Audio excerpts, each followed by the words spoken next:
I think we're probably ready to get started. Folks come in, they'll just join us wherever we are. And so just maybe invite us all to take a deep breath and settle into the place that we're in right now.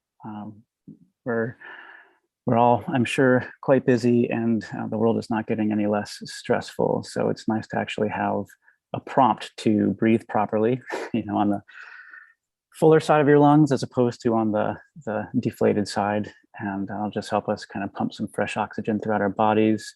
And I want to start with a land acknowledgement, acknowledging that we are on stolen land here in the Pacific Northwest. I've been just on an adventure of learning the deep and really sad history of how this land was stolen. And there are so many stories, and finding spaces to learn these stories is something that really encourage us all to continue to pursue, because it's so layered. There's not one story, there's many, many stories that together really tell the true history of what happened. And here in the Pacific Northwest, I want to honor the Chinook Nation and tribes, as well as bands. We've got Wasco, Clatskanie, Tillamook, Stilets, Kalapuya, Malala, Yakima, Cowlitz, Chehalis, and many, many more. My wife and I here at this little piece of land called Jean's Farm, which in 1880 went into its first white ownership. And the current landowner, Steve Johnson, is the descendant of Tiedemann Johnson. Steve would find some relics on the land, and I tried to make sure folks know to not take those. Some people like to give them as gifts. And this area here where I am along Johnson Creek is traditional fishing and hunting grounds for Chinook Nation peoples. And the history of our place and the connection that we have to our place goes so much deeper than our own lives and and I'm speaking for myself here, my ancestry. I'm European primarily, and I am learning how to recognize and honor and tell the story in a good way as somebody who doesn't identify as having a Native American background. And part of how I do that is that my wife and I teach first grade on this piece of land that's a farm with forest and a creek that runs through it. And we keep a poster map of the tribes of what is now called the United States in our classroom, so that the children can always reference it.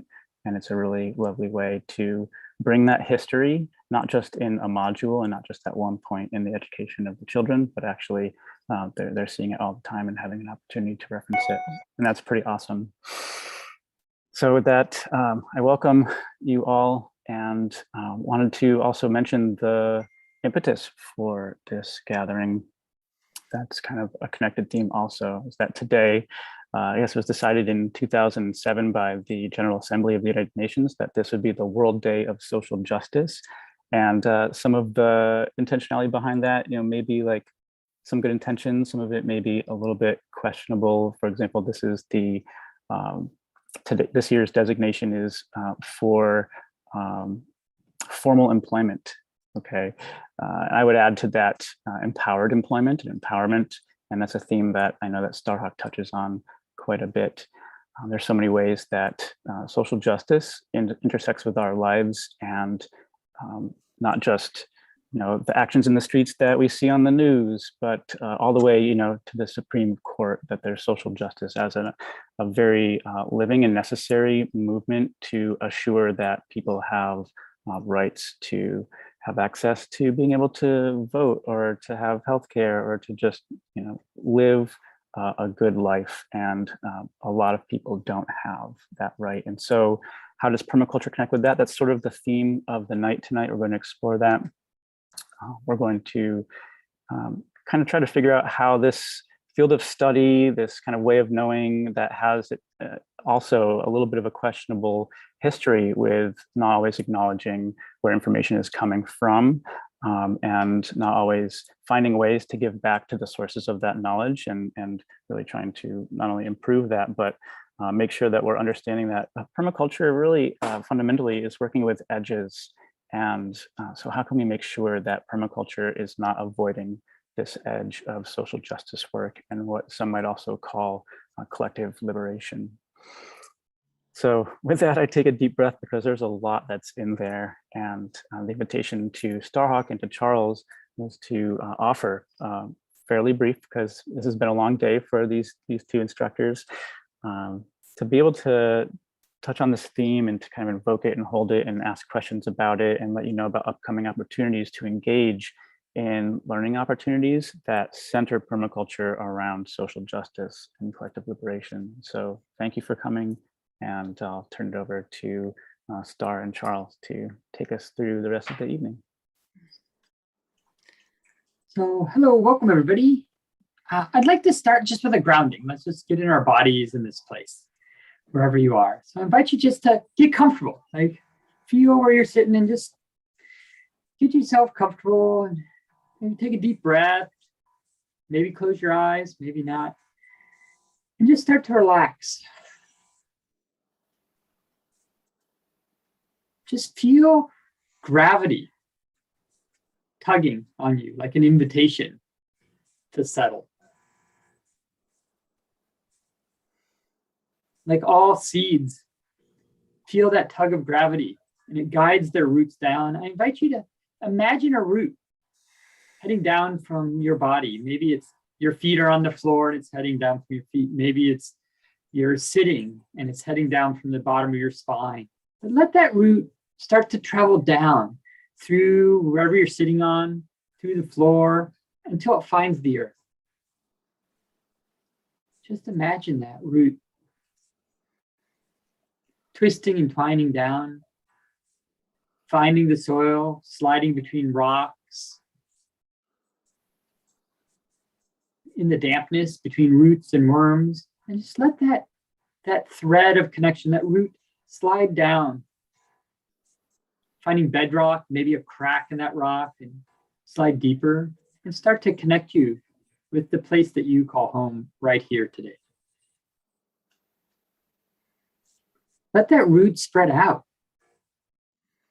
touching other roots, weaving through rock and water, and just anchoring yourself here right now.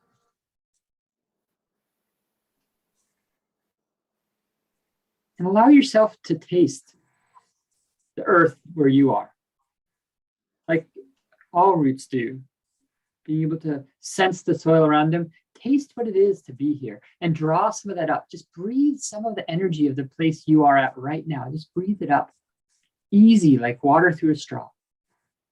Let it rise, up and up, until it starts to fill your body with that sweet energy of where you are, your legs and thighs, hips, feet. Let it rise up and fill your belly, your center.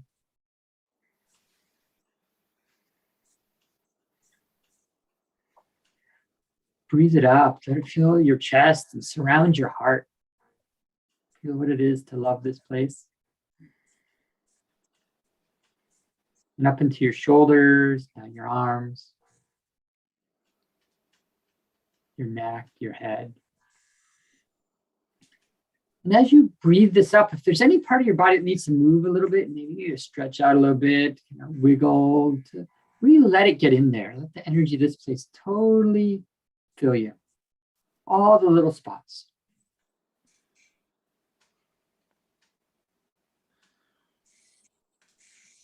Like any good seed, rooted in place, put up a shoot out of the top of your head, that crown chakra, that top of your head.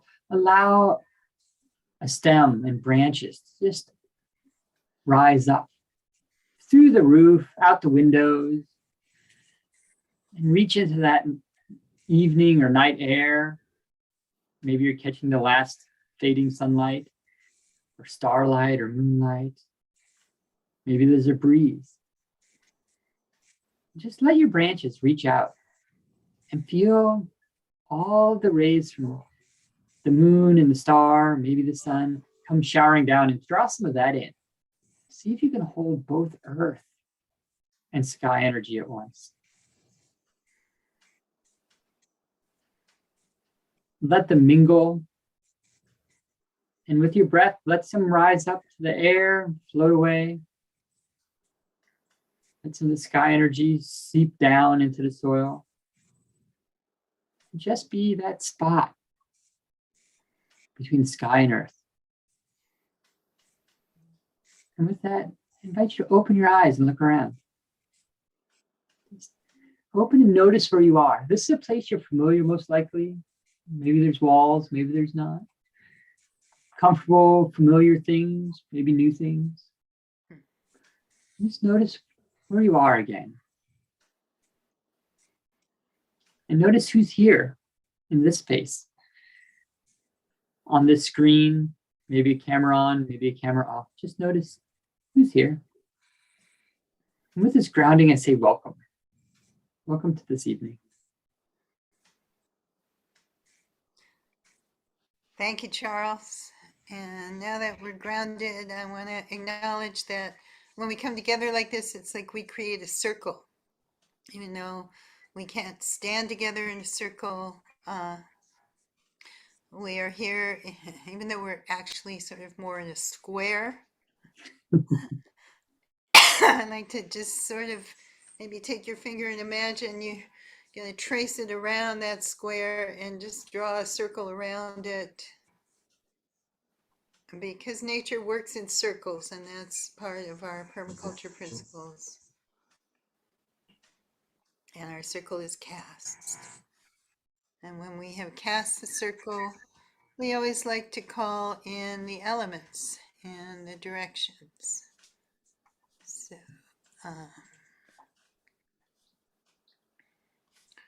where's my...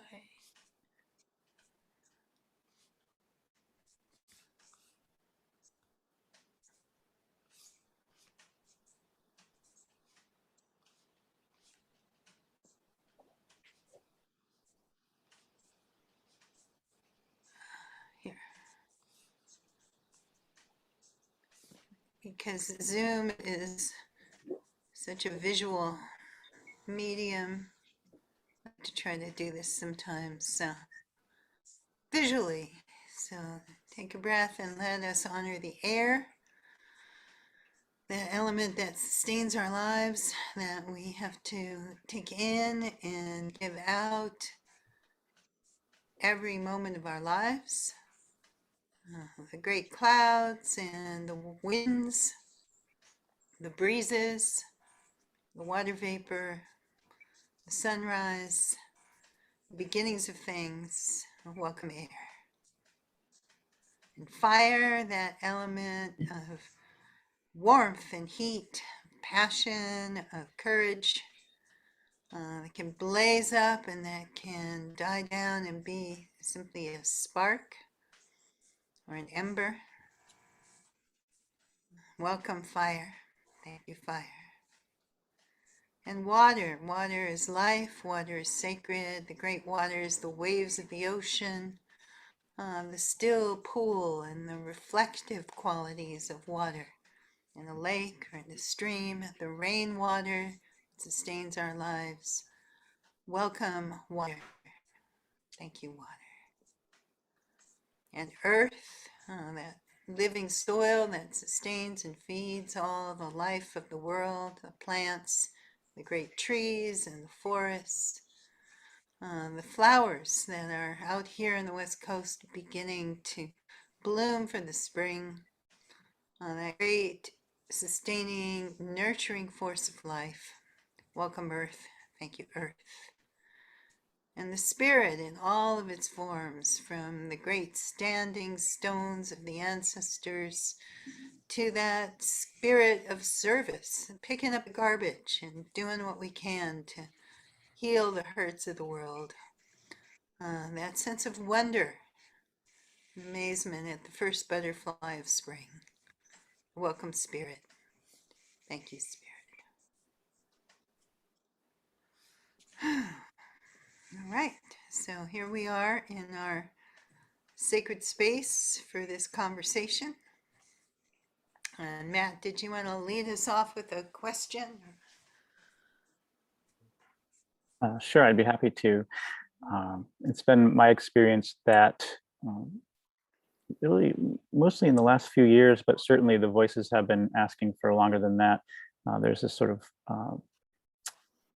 we're at this place where the amount of emphasis on the social justice aspect of permaculture and maybe how we would understand the ethics of earth care, people care, and fair share, if you want to use that interpretation of the three, through sort of the lens of social justice. And um, where are we at now? Because not every course is taught the same, and a lot of courses are taught by folks that maybe look like me, white male, and in my history as teaching, I have not really had the necessity to motivate to find more diverse teaching staff, and really only recently in the last few years, with the support of a colleague who's really advocating for that, got to see, by bringing that in, got to really experience what had been missing from my experience in permaculture and what permaculture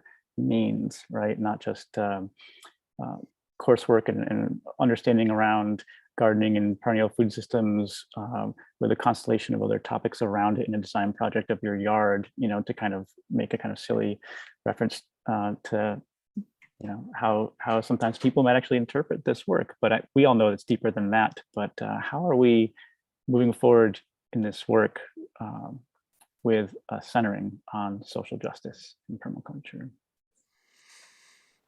Well, I'll just say, I came to permaculture out of many years of various kinds of activism. Starting when I was like in high school and during the Vietnam War, and we were protesting it back in the 60s, and through years of the feminist movement and environmental activism, a lot of anti-intervention work, a lot of nonviolent direct action training, and also out of earth-based spirituality, which to me always had an activist component. It was my feeling that to really shift the way we treat the world, we had to shift our spiritual understanding as well, and our way of thinking and feeling and connecting, not just our way of growing food. When I encountered permaculture sometime in the 80s, I just was enthralled by it, because to me it seemed like the how-to part of believing the earth is sacred. And because also after many years of doing the rituals and the spiritual stuff, I began to feel that unless we could actually ground them in the real practical knowledge of how to heal the earth, there was something missing. They were somehow not deeply connected. And so the two for me seem to go together really well.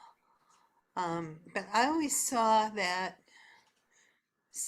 permaculture, it's about ecological design. It's about looking at systems and how do we heal systems and how do we make them regenerative. And that the limiting factor was never like how to grow the vegetables, or even like what to do in the forest.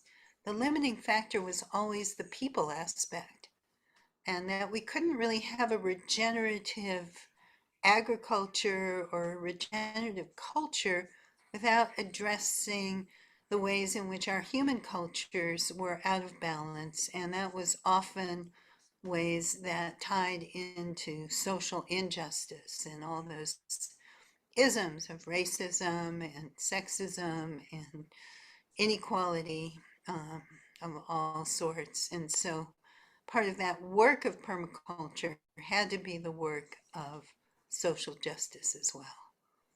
Um, so when we teach an earth activist training, we teach it with a grounding in spirit, like you've just experienced, but we also teach it with a focus on organizing and activism. Because the other part of that too is, when we started Earth Activist Training, I started it with my friend Penny Livingston Stark. Some of you may know, who's a really amazing permaculture designer and teacher. We had both been at this big blockade in Seattle in 1999 against the World Trade Organization. And it was just one of those electrifying actions where people just came together from all over up and down the West Coast and had this amazing, powerful mobilization. We actually shut down the conference, which I remember at the time saying to somebody, you know, I think I've been marching for 40 years, chanting, shut it down, shut it down. This is the first time we actually shut something down. It was tremendously empowering, and it was sort of, I looked around, there were all these young activists, and kind of partly I was going like, where'd they all come from, you know? And Penny and I were talking, and I was saying, yeah, they're just, it's like mushrooms that sprang up overnight somewhere. I don't know where they all came from, but they're on fire, wanting to change the world. But a lot of them don't have a really good idea of what they want to change it into. And Penny was saying, well, I know all these permaculture people and natural builders and people who have all these great solutions, but sometimes they seem a little vague about the obstacles to actually getting those solutions adopted. So we decided we wanted to teach in a way that would bring together the permaculture, but with a focus on organizing and activism. And in doing that, we also discovered things like the permaculture principles and the permaculture way of thinking is also really helpful in thinking about political strategy and thinking about organizing. And we've had many adventures bringing permaculture into actions, but also as I get older maybe and a little more creaky in the knees,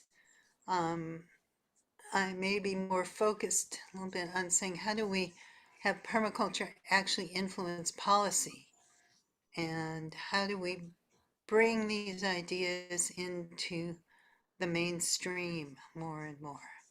And I think we are, on the one hand, we're beginning to see that happen so many ways. The idea of regenerative agriculture is actually part of the climate plans that the progressives are at least, you know, proposing and trying to get passed. There's a lot of good programs and things that are happening.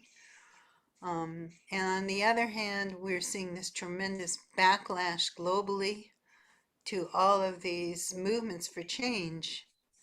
That is really, really frightening and really, really dangerous. So I think we're at a time where we need informed and smart and strategic activism more than ever before. And I do think that permacultural thinking, because it's really systems thinking, is important in helping us frame that.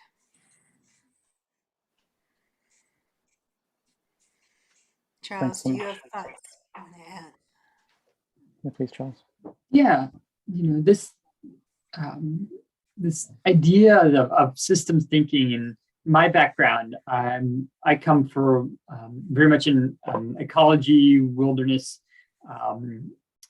background, and really spending a lot of time in the natural world, and realizing that I couldn't just be out, like, oh, I'll just be out away from a lot of these problems, and because the significant threats that humans have on the natural world, as a separation, as if there's a separation between the two, and that really requires direct action. It takes active engagement by people to keep safe the things that I love dearly. But when we are out in wild spaces, it's interesting when you think about justice, and that we use the word social justice. Like, why do we have to put social next to it? Why not just justice? But even when you're out in the natural world and considering what justice looks like, it doesn't mean things are easy. So, like, you know, I'm out, traveling in the wilds, and it rains. It's not comfortable. Sometimes you're wet, you're cold, and there's a justice to that. There's an equality to sometimes it rains and sometimes it doesn't. Sometimes it rains over here and not over there. I think the challenge that we face is figuring out how to look at the natural world and say, oh, there's hardship in the natural world. You watch animals and plants strive to survive, and they're not always collaborative. There's collaborative relationships, but there's competition, there's challenge there. But the difference I think that we find in our human organizing is that there are groups that get rained on more because of behaviors of another group. The question is, like, how do we create a space that that we struggle together versus one group making another group struggle? Like one group having that privilege to having another one struggle. And I think that's the thing that permaculture can really look at, is like, what are the systems that we have to say, oh, how can we make regenerative systems for everybody? How can we create not just justice?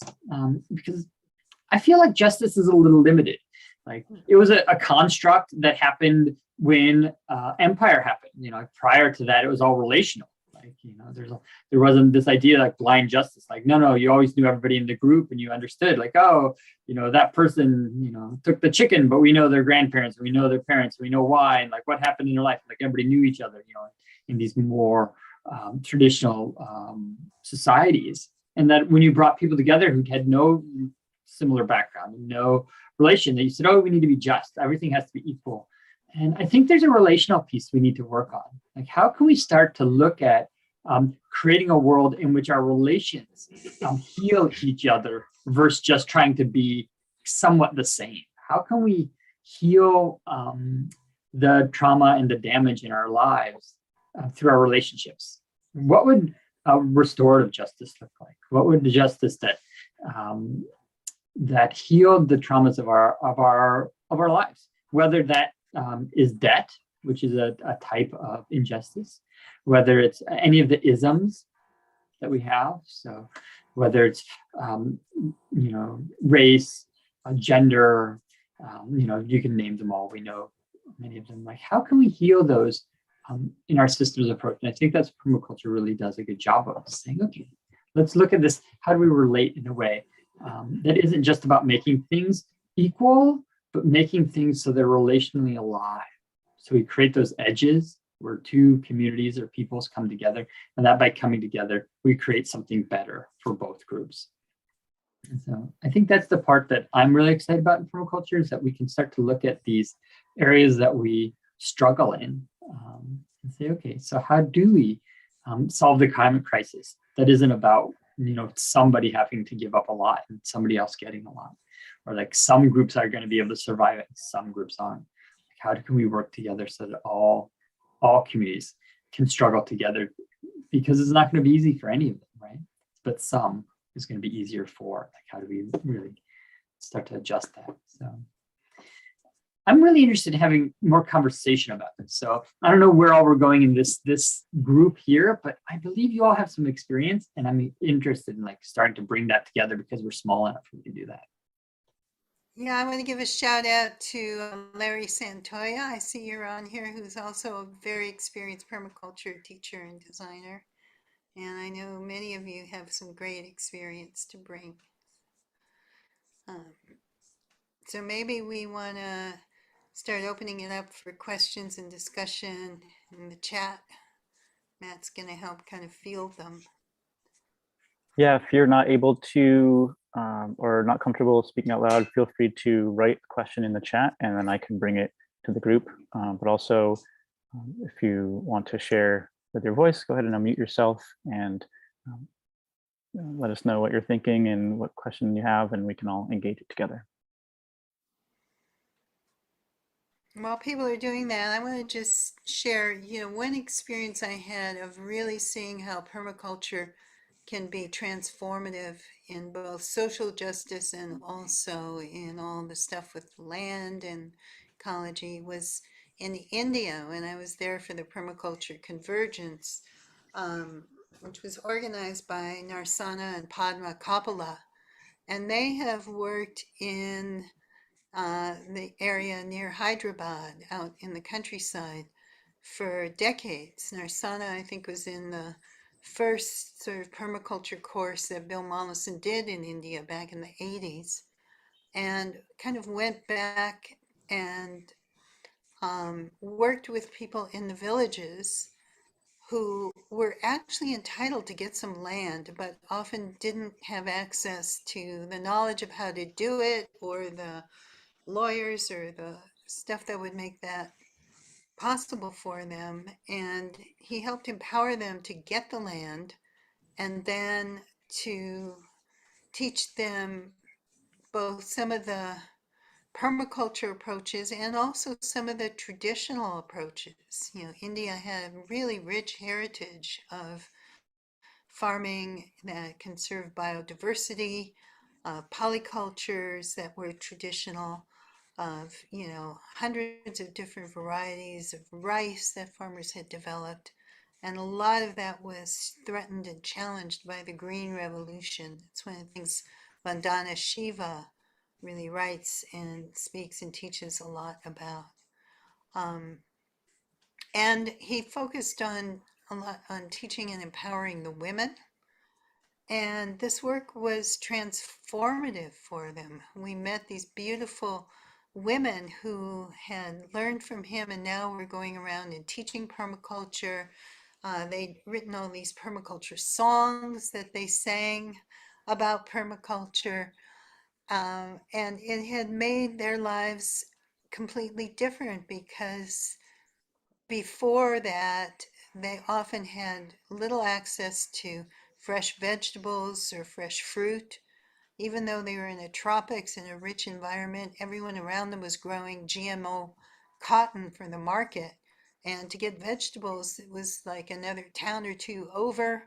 You know, the vegetables would rot or wilt in the heat. Their husbands would have to go and spend money. Sometimes their husbands would stop at their bar on the way and get there with the vegetables. It also empowered the women in a social justice way, because now they were growing food. They could feed their families. Now, instead of them having to go to their husbands for money, their husbands would come to them for food. And now they had a role as teachers and as speakers that gave them a kind of status they hadn't had before. So to me, that was just such a tremendous example, again, of the way permaculture and social justice can work together. And say, like Narsana and Padma, they're working with farmers on a vast scale, you know, hundreds of thousands of farmers. Whereas in the US and Canada, you know, in the more developed world, often, you know, we're teaching permaculture, but not on anything like the scale that it's being done in places like India and Africa and uh, some of what we tend to think of as the less developed world. So Terry has a great question. It says, they're curious to hear how those of us who are immersed in the permaculture movement are actively working on the social aspects, i.e. racism and the other isms, through permaculture or not through. And maybe I'll start with some of that and other people can add. So with Earth Activist training, like kind of at the core of the work that our teaching collective has been working on, is that we've been actively recruiting diverse communities, you know, actively creating spaces for people of color and racially diverse people to come by creating scholarships. So we have dedicated our courses to have slots for diverse backgrounds, people with racial diverse backgrounds, to come and study permaculture. And we have it in a scholarship basis, so to pay what you can. So we tried to make there be no barrier to access economically, and then try to create social spaces within our courses where people of, you know, similar backgrounds can support each other. So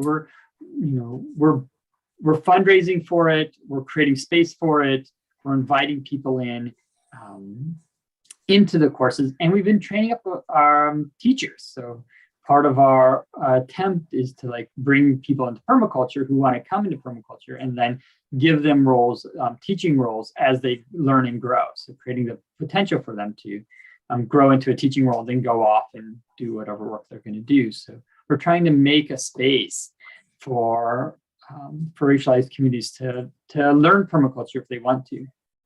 But also, see, there's another piece that we're doing in the work is that working in communities, and Star can talk more about this, having done stuff in Bayview, but actually going to communities that are asking for support and doing that active support. Yeah, we had a project for many years in Bayview Hunters Point, which is kind of inner city San Francisco, supporting groups that were working with community gardens, teaching at-risk youth some of the tools and skills of permaculture. We also try to support the projects, like some of our students, Pandora Thomas, who is a wonderful permaculture teacher who works with us, founded the Black Permaculture Network, and also has founded a new farm called Earthseed Farm, not too far from where I live. And so trying to help mentoring and supporting the work that they're doing. There's a couple of other Black-owned farms that are run by students of ours.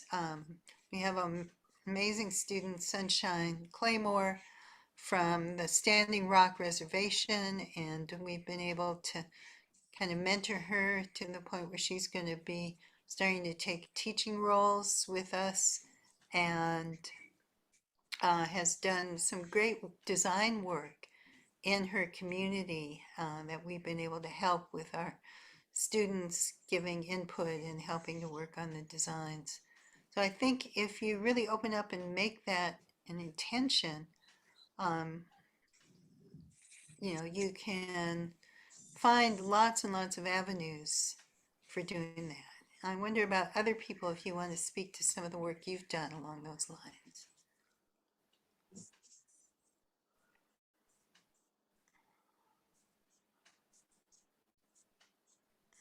So I'll expand it out a little bit while people are thinking. So think about it, because I really want to create the space for other people to share into it. So where have you been able to use permaculture or not to support shifting these isms?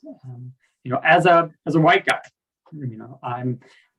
and that's a common, like, permaculture is filled with white men. It's primarily in North America, though globally this is not true, but like in North America it is. So part of my work has been supporting like Earth Access Training and Starhawk and other really visionary women doing great work. And it's been leveraging my skills. And sometimes it's not even about permaculture, like showing up in communities and saying, "Oh, I've got these," saying, "What's your dream and what you want?" People are like, "Oh, I want to do this thing," and like.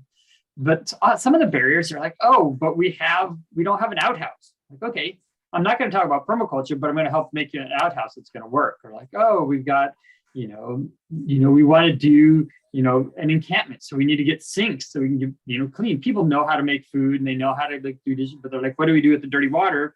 And like being able to set up systems for people and not have to talk about permaculture at all, and not have to like lead the group anywhere, but just say, "What's your vision? What is it that you want?" And then take my permaculture lens to being like, "Okay, I can help you get your dream built or made or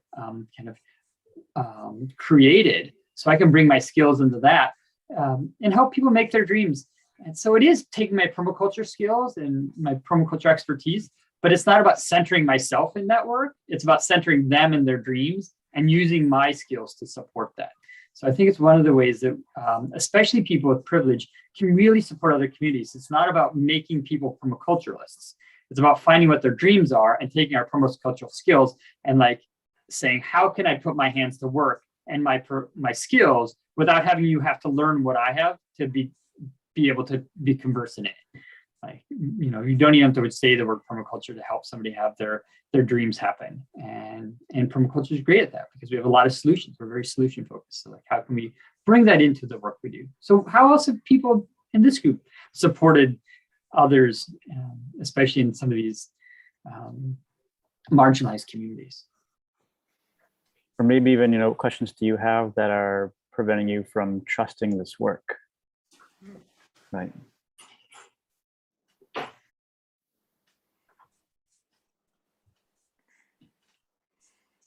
I'll jump in again. I guess I'm still having questions about this.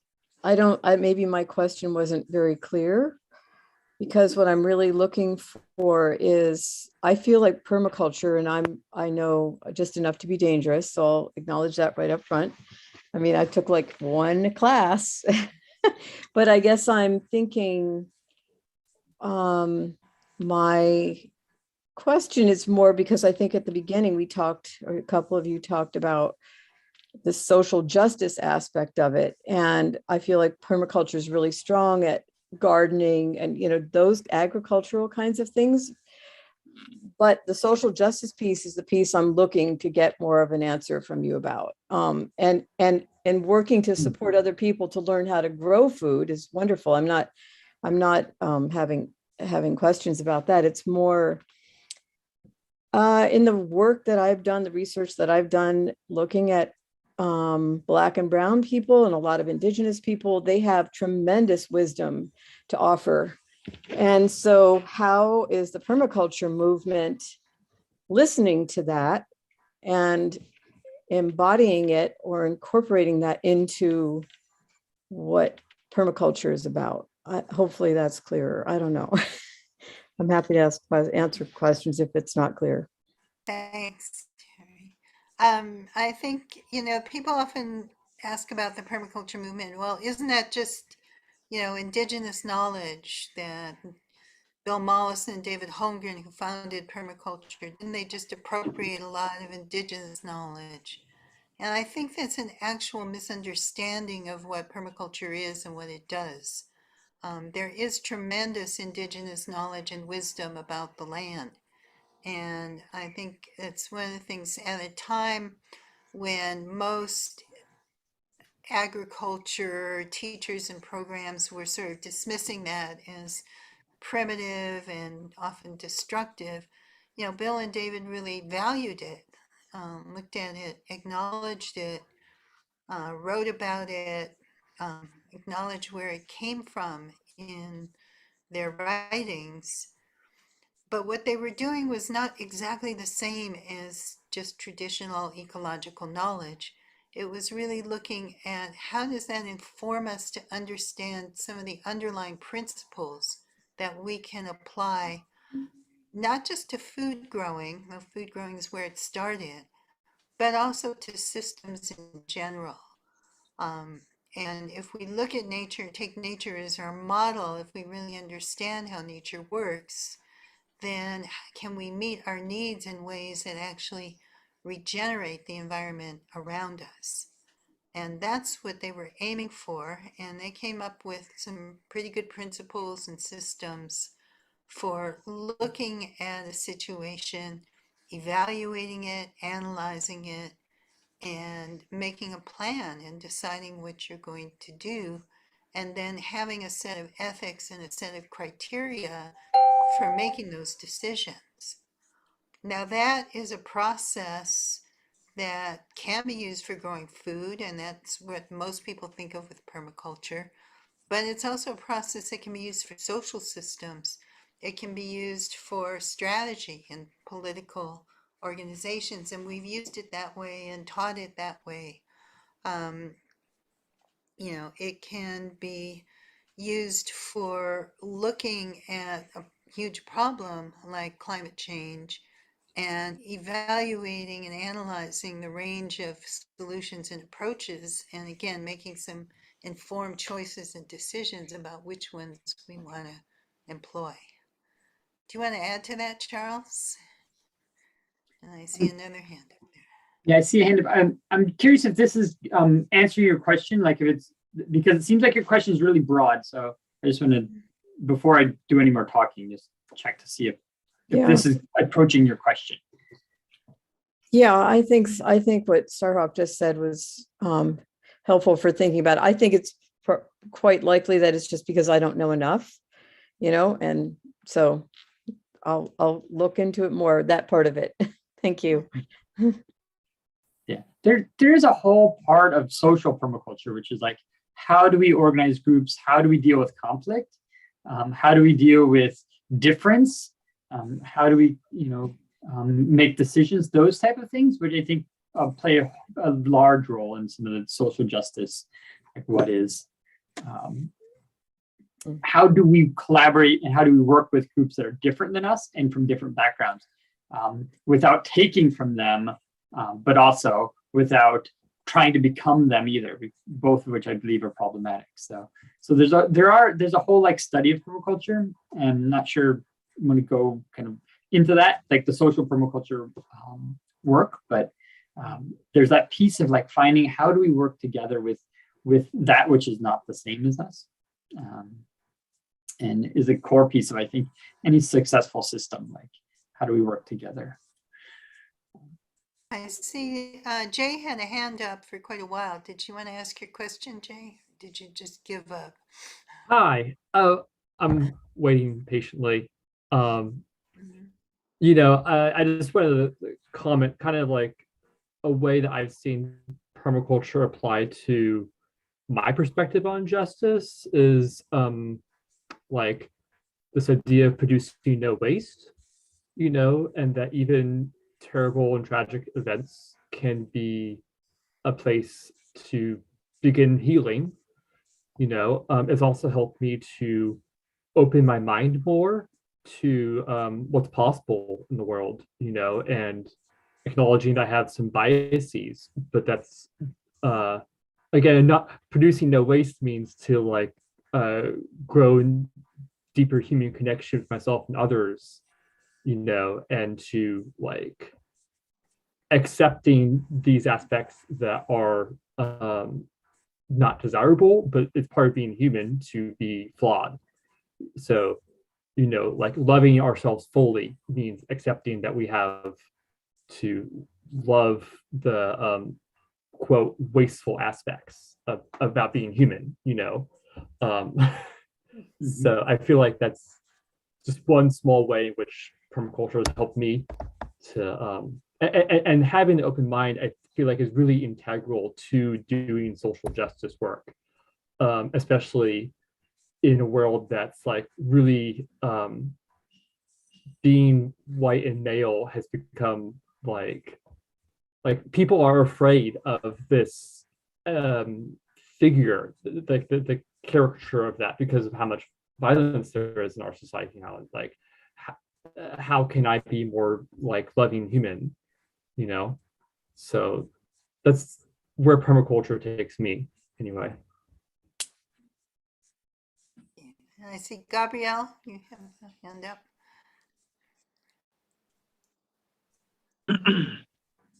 I was interested to hear what everyone's thoughts are on mutual aid.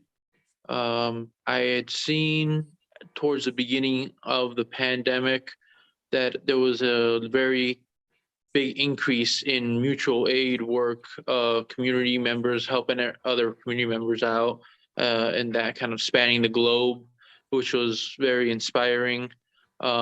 Now that we're kind of at the back end of the pandemic, I'm not saying it's over or trying to get back to normal or anything, but obviously economics of the planet are trying to force things back to normal, quote unquote.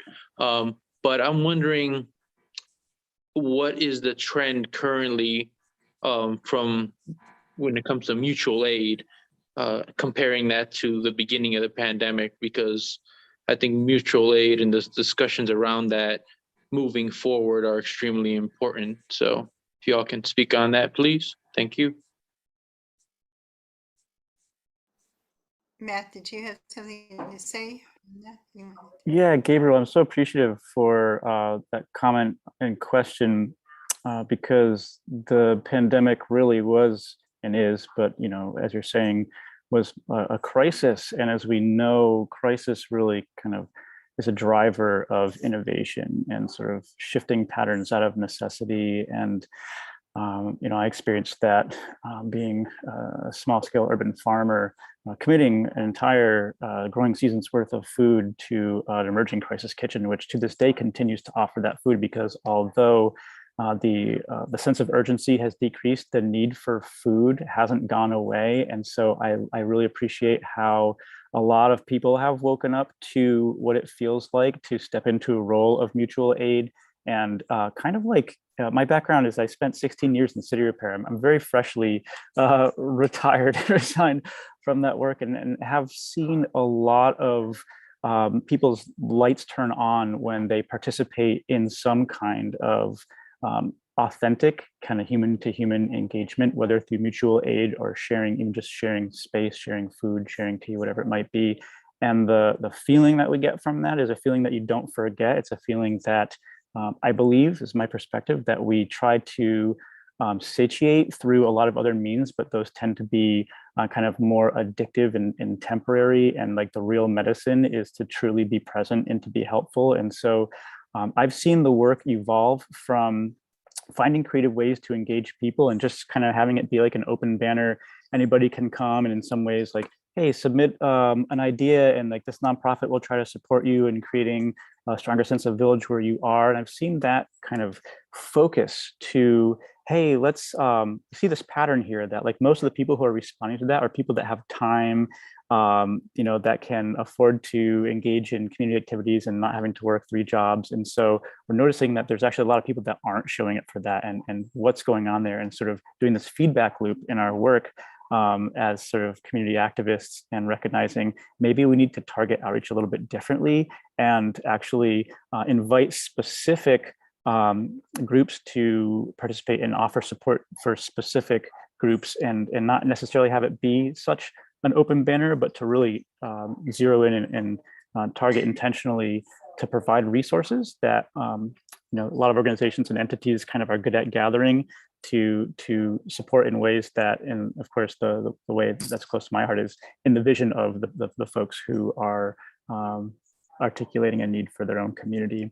And so there's this transition that's really happening where, and it's for some people it's a huge relief. For some people it's kind of contentious, because maybe they don't have the life experience of why it's important to take that focus. And I hear a lot of like, well, like, you know, one people, and we should all just, it should all be open. And there's a lot of value to not having any restrictions. And I think there's also value in taking a focus and saying, okay, like I'm observing in this system, and like predominant systems, you know, many, many, many layers of that. How can we offer something here, and maybe not answer all those emails that are coming in from folks that, you know, want to have the next biggest speaker and music and all that stuff. Like there's a time and a place for that, but how can we kind of, like, there's been a more kind of a little bit more serious of a focus and tone, and some people really appreciate that. Some people kind of like miss how things kind of used to feel, but there's definitely, I think we can all really acknowledge there's been a pretty big change, and mutual aid is sort of like what the name of that is, I think. So my questions, you know, for the work that I do and for the work that my colleagues do, are like, how can we continue to imbue these moments of change in perspective that crises can offer us, and not lose that when it's convenient to just kind of get back to our normal daily life, but the need has not actually disappeared. It's just the background need that's always been there. So my hope is that in permaculture, we're answering that question. I saw a question in the chat a little ways back from Pei about how do we deal with this upsurge of the alt-right and the extreme, like really neo-fascist stuff that's happening. And I mean, to me, that is kind of something that I find really, really concerning and scary, and something that we probably need as a permaculture community to think about how we focus on more than we do. But I do think if we look at it in the really long term, you know, I think permaculture has something to offer. Because when I ask, why do people turn to that? I think people have some very powerful needs that are not getting met by society as a whole. You know, the need to belong, feel like you're part of something larger than yourself. The need to be seen for who you are and valued, and the need to feel like you've got an impact, like you can make uh, hopefully a positive contribution, but at least to feel like your life, you have some sort of impact on the world. I mean, in extreme cases, I think someone picks up a gun and goes shoots people in a shopping mall just to feel like they're having some sort of impact on the world. And I think permaculture offers so many opportunities for organizing people around things that create that wonderful sense of belonging. I've seen that happen in projects. Like we had a beautiful community garden in San Francisco for a while on a site that had been a freeway off-ramp, and they created this amazing garden that was all like sheet mulch and cardboard, and people just loved it and would come out and do work days and grow food on it, and just to feel like you're part of something. Where I live out here in the woods, we have community work days every Saturday where we're doing hand thinning and pruning and limbing up and fuel reduction because of the threat of wildfire. And it has become something where, every week 20, 25 people show up and do a tremendous amount of work in just a few hours. We always share some kind of a lunch. It's become a social gathering as well as a um, get work done kind of thing. It's a great example of mutual aid, of community just saying, you know what, this is work that needs to be done. The county's not going to do it for us because we're way out here. No one's going to pay us to do it, but we're just going to go ahead and do it. No one else is going to do it for us, and we'll help each other out with it. And now we're talking about how to extend that into other things. And especially because of the pandemic, where people haven't been getting together much, we're getting to see each other and hang out with each other. And it feels so wonderful that, again, it's, a lot of us have been scheduling our lives around it because we don't want to miss it. And I think it's that kind of feeling that ultimately is the counter to the appeal of the alt-right.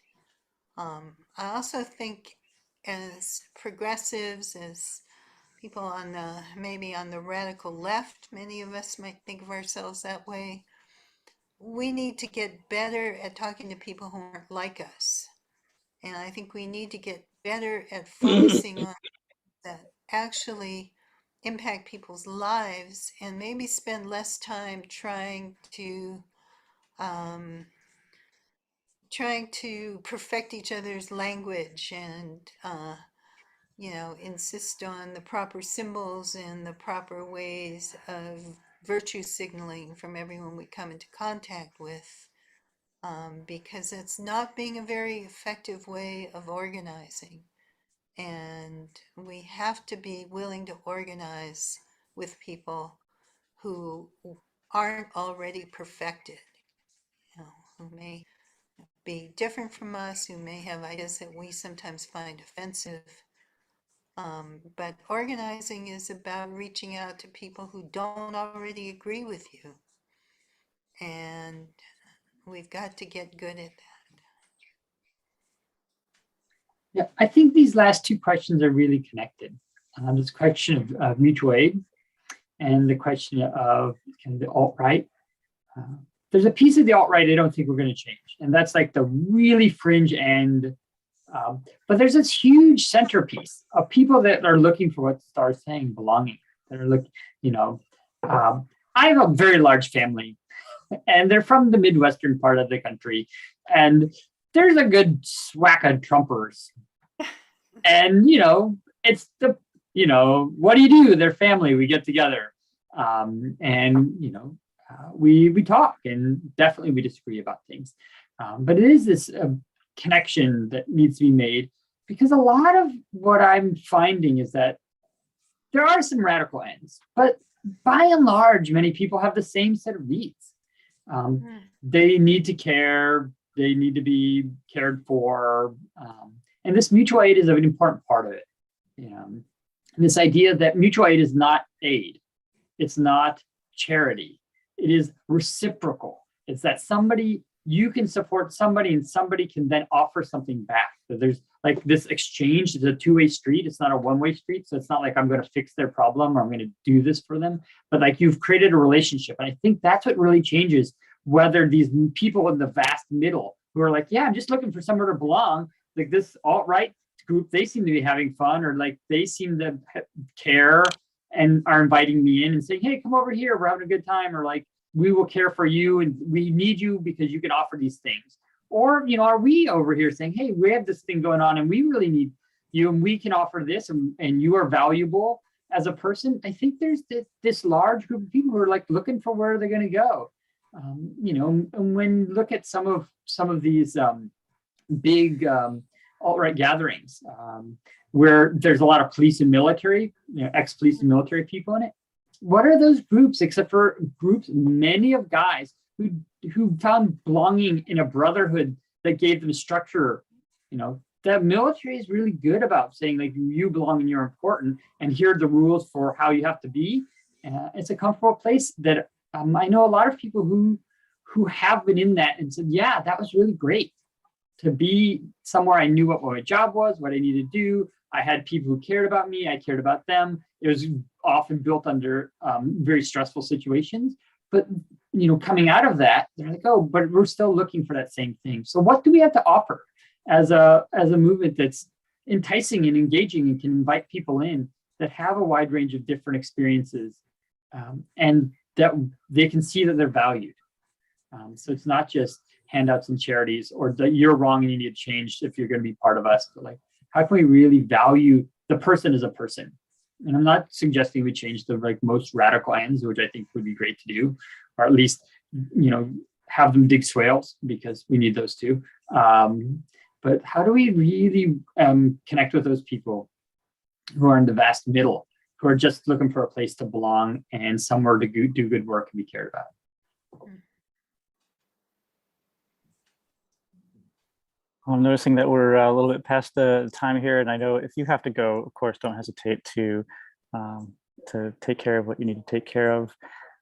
These are all really moving questions, and this information just sits in me kind of really heavily because I know a lot of teachers and have worked with a lot of teachers, and there's not really common ground on what the edge is in this. And I think that it's okay that there's not complete clarity, but the important thing is really the willingness to be close enough in community, safe enough to work some of these things out. And I hear a lot of things that I agree with, and I hear some things that like are harder to hear because of some of the influence that some of my POC co-teachers have had on me. And I'm excited that we're creating spaces for this, and I really appreciate Star and Charles for taking the time to hold this space. And I want to remind folks that this conversation and this journey is not just teacher to student. It is a movement, and it's a all people together kind of a thing. And there are some folks that have invested a lot of time and energy and have a background to bring, and that's really valuable. And there are folks that maybe don't have the same experience as someone who had a very different background and didn't have access to necessarily the resources or wasn't given the opportunity to share their voice. And so I'm excited about advocating for creating spaces where folks who have been undervalued and underrepresented can bring their perspective on topics, and that can be a part of the healthy living conversation.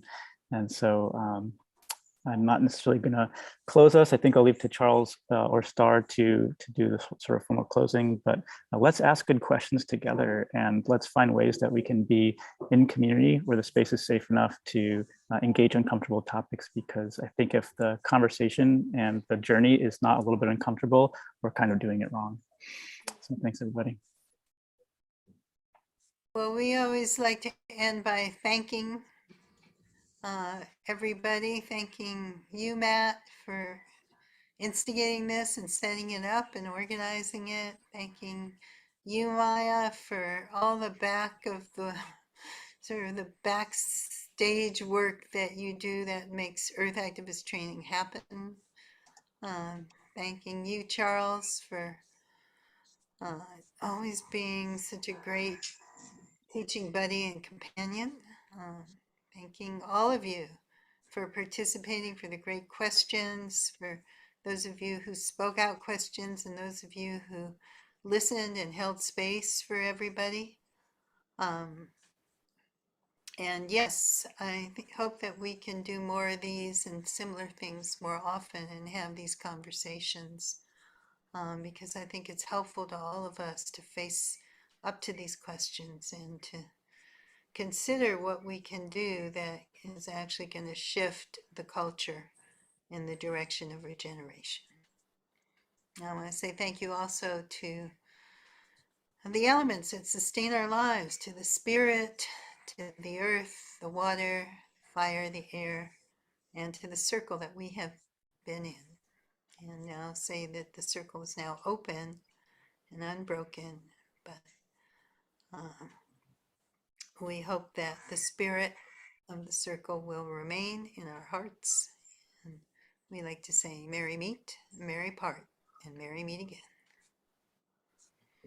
I see people wanting to continue the conversation. You know, Earth Activist Training has an online forum called onlineearthactivisttraining.org. And there are ways that you can get involved there and post conversations or even set up a community there. Maya, did you want to speak to that? Or? I'm just going to put a link in the chat for you right now. Great.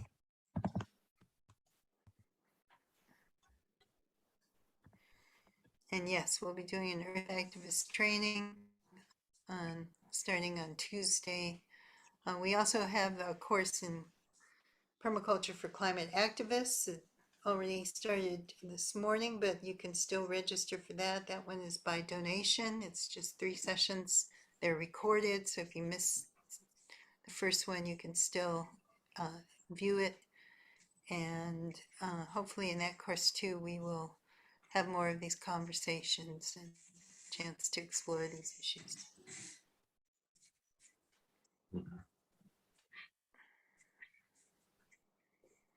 Thank you. I want to thank Larry for joining us too. It's really great to have you in the space, and maybe this will be an impetus to reconnect. And for everyone who joined us, thank you and have a wonderful evening. And some of us might stay on just to kind of wrap up our thoughts and next steps, but you're free to enjoy the rest of your Sunday night. Usually we end with a song, so we're going to play a song and people can like dance out and hang around. If people are really interested in continuing talking after this, we're going to need to check out as a team, but I'd be willing to like break us out, and us teachers might go and instructors might go and chat, and we can leave you all to continue to talk in the space if you'd like. So stick around if you want to keep talking. We're going to play a little music. Let's dance it out for who wants to kind of move, and let's see you.